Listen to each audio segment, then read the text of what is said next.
இன்று கோலாலம்பூர் அனைத்துலக விமான நிலையமான KLIA ஒன்றில் புதிதாக மேம்படுத்தப்பட்ட ஏரோட்ரெயினில் பயணம் மேற்கொண்ட டத்தோஸ்ரீ அன்வார் இப்ராஹிம் அதன் செயல்திறனை வெகுவாக பாராட்டி முன்பை விட ஏரோட்ரெயின் இன்னும் வேகமாக நகர்கின்றது என்று குறிப்பிட்டுள்ளார்.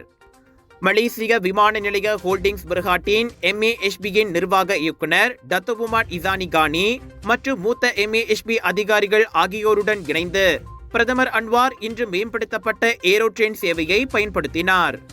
இதனிடையே இன்று முதல் கோலாலம்பூர் அனைத்துலக விமான நிலையத்தில் நவீனமயமாக்கப்பட்ட ஓட்டுநர் இல்லாத ரயில் சேவை அதிகாரப்பூர்வமாக தொடங்கியது. மேம்படுத்தப்பட்ட இந்த ஏரோட்ரெயின் கடந்த 6 மாதங்களாக நில போக்குவரத்து நிறுவனமான APAD-யின் கடுமையான சோதனை மற்றும் செயல்பாட்டுக்கு உட்படுத்தப்பட்டிருந்தது. தினமும் 1,00,000க்கும் மேற்பட்ட பயணிகள் ஏறி செல்லும் இந்த மேம்படுத்தப்பட்ட ஏரோட்ரெயின் அமைப்பு 2026ஆம் ஆண்டு மலேசிய வருகை ஆண்டிற்கு முன்னதாகவே பெரும் வளர்ச்சியடையும் என்று எதிர்பார்க்கப்படுவது குறிப்பிடத்தக்கது.